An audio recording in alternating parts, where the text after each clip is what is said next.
علامہ امین شہیدی صاحب امام حسن اور امیر معاویہ دونوں مسلمان گروہ تھے رضوان اللہ تعالی اجمعین، اور مسلمانوں میں اختلاف کوئی معیوب بات نہیں ہے، بلکہ رسول اکرم صلی اللہ علیہ وسلم کی ایک پیشن گوئی تھی جو پوری ہو گئی۔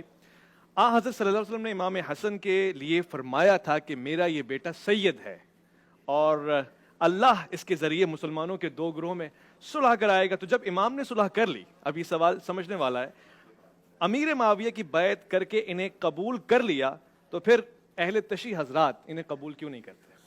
یہاں پر امام حسن فرزند رسول ہے اور خلیفۃ المسلمین ہے، اور خلیفۃ المسلمین ان کو کسی فرد نے نہیں بنایا، امت نے بنایا ہے حضرت علی کی شہادت کے بعد، ٹھیک ہے؟ اور انہی اصولوں پر، جن اصولوں کو اس وقت کم از کم مسلمانوں کی ایک بہت بڑی اکثریت قبول کرتی ہے، انہی اصولوں پر حضرت امام حسن کو خلیفہ بنایا گیا۔ خلیفۃ المسلمین کے خلاف تلوار لے کر نکلنا یہ کیا ہے؟ یہ اسلام ہے یا پھر بغاوت ہے؟ سوال یہ ہے۔ اس لیے اس کو نزاع کا نام دے کر اور نزاع کو اچھے شیلٹر میں، اچھے لفافے میں پیک کر کے ہم اس کو درست ثابت نہیں کر سکتے، پہلی بات۔ دوسری بات، امام حسن مجتبی صلوات اللہ علیہ جب نکلے ہیں تو ذرا اس زمانے کی خصوصیات کو دیکھیں اور انوائرمنٹ کو دیکھیں۔ اگر پہلے خلیفہ کے خلاف نکلنے والا مانع زکوٰۃ کے عنوان سے واجب القتل ہے، دوسرے خلیفہ کے خلاف نکلنے والا واجب القتل ہے، تیسرے خلیفہ سے بغاوت کرنے والا واجب القتل ہے، اسلام سے خارج ہے، تو پھر علی اور حسن کے خلاف نکلنے والے پر اس حکم کا اطلاق کیوں نہیں ہوتا؟ کیا یہ خلیفہ نہیں تھے؟ صحیح۔ پھر اگلی بات، جو ماحول تھا وہ ماحول ایسا بن چکا تھا، اور اس کو ابن تیمیہ نے بھی لکھا، امام ترمذی کی روایات میں بھی موجود ہے، مسلم میں بھی بعض روایات ایسی موجود ہیں۔ اگر میں وہ لسٹ بنانا چاہوں تو اگر آپ کہیں تو میں لسٹ بھی بنا کے آپ کو سنا دیتا ہوں کن کن نے لکھا اچھا کہ امام علی کے خلاف جس طرح کی فضا بنائی گئی، اس فضا میں امیر المؤمنین علی ابن ابی طالب کو نعوذ باللہ ثم نعوذ باللہ ثم نعوذ باللہ گالی بنا دیا گیا، معاذ اللہ یاذ اللہ۔ اور محراب عبادت میں یہ کام ہوتا رہا، نماز کے محرابوں میں یہ کام ہوتا رہا، جمعے کے خطبوں میں یہ کام ہوتا رہا، سرکار کی بنائی ہوئی مسجد اور سرکار کے بنائے ہوئے اماموں کی زبانوں سے ہر جمعے کے خطبے میں یہ کام جاری رکھا گیا۔ صحیح۔ امام حسن مجتبی نے اگر صلح کی تو صلح اس موقع پر کی جب اس صلح کے بغیر اسلام کی بقا ممکن نہیں تھی اور اس کے علاوہ کوئی اور رستہ ممکن نہیں تھا۔ لیکن جب تک یہ صورتحال پیش نہیں آئی اس وقت تک امام حسن لڑتے رہے، اور جب صلح بھی کی تو اس وقت 12 یا 13 اس صلح کی شقیں بیان کی گئیں، بعض لوگوں نے 15 بیان کی۔ جی۔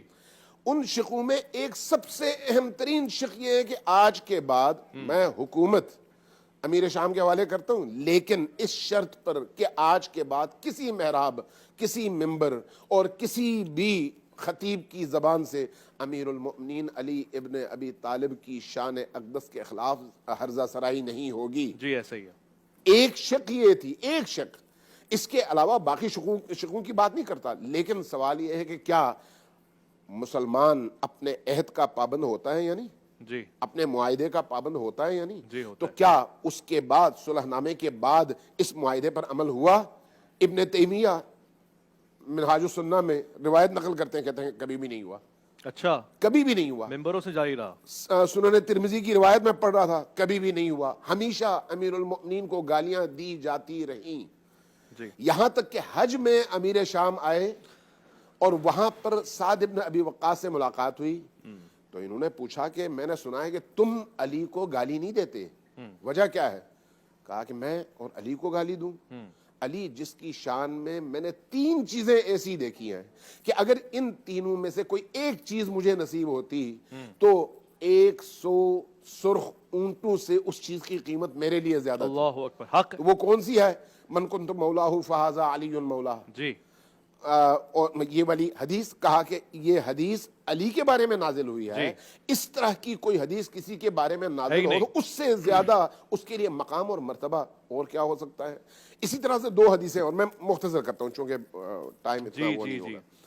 اب جب اس انوائرمنٹ میں آپ دیکھتے ہیں تو ہم پابند ہیں اہل البیت علیہ السلام کے، ہم پابند ہیں ان اصولوں کے جو قرآن نے دیا ہے۔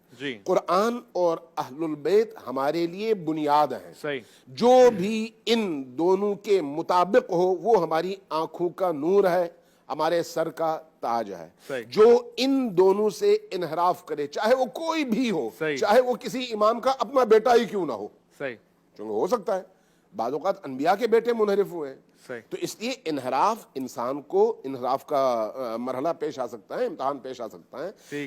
ہمارا معیار ہے اللہ کی کتاب، ہمارا معیار ہے رسول اللہ کی ذات، ہمارا معیار ہے ائمہ اہل البیت علیہم السلام، جو ان کے ہیں اور ان کے ساتھ ہیں، ان کے قدموں کی خاک ہماری آنکھوں کا سرما ہے۔ صلح کر لی نا، صلح کی بیعت نہیں، معاملہ ختم نہیں ہوا۔ کیسے معاملہ ختم ہوا؟ اگر معاملہ ختم ہوتا تو گالیاں ختم ہوتی، اگر معاملہ ختم ہوتا تو یزید تخت نشین نہ ہوتا، اگر معاملہ ختم ہوتا تو معرکہ کربلا پیش نہ آتا، اگر معاملہ ختم ہوتا تو بت سازی کی فیکٹریاں نہ بنتی، اگر معاملہ ختم ہوتا تو شراب نوشی عام نہ ہو جاتی، اگر معاملہ ختم ہوتا تو شراب پی کر مسجد میں نماز پڑھانے والے ائمہ مقرر نہ ہوتے۔ کمال کرتے ہیں کیسے ختم ہوا؟ جو معاہدے تھے ان معاہدوں میں سے کسی ایک شرط پر عمل ہوا تو پھر آپ کہیں کہ ہاں معاملہ ختم ہو گیا، لیکن کسی ایک پر بھی عمل نہیں ہوا۔ جب ایک پر بھی عمل نہیں ہوگا تو پھر معاملہ کیسے ختم ہوا؟ معاملہ تو اپنی جگہ باقی ہے۔ لہٰذا اس کے بعد سے آج تک آپ دیکھیں نا، صلح امام حسن سے لے کر آج تک ائمہ اہل البیت یا اہل البیت کے افراد ہمیشہ تاریخ اسلام میں امویوں کی زد پر رہے اور ہمیشہ ان کے ظلم اور ستم کا شکار رہے۔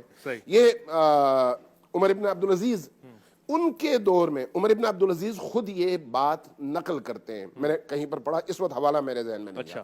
وہ کہتے ہیں کہ میں چھوٹا تھا، اپنے والد کی انگلی پکڑ کر میں جمعے کی نماز پہ گیا تو انہوں نے جمعے کا خطبہ جب دیا تو بڑی فصاحت اور بلاغت کے ساتھ انہوں نے خطبہ دیا، لیکن درمیان میں جہاں پر انہوں نے علی ابن ابی طالب پر لعن تان اور سب و شتم شروع کیا، وہاں پر ان کی زبان لڑکھڑا رہی تھی۔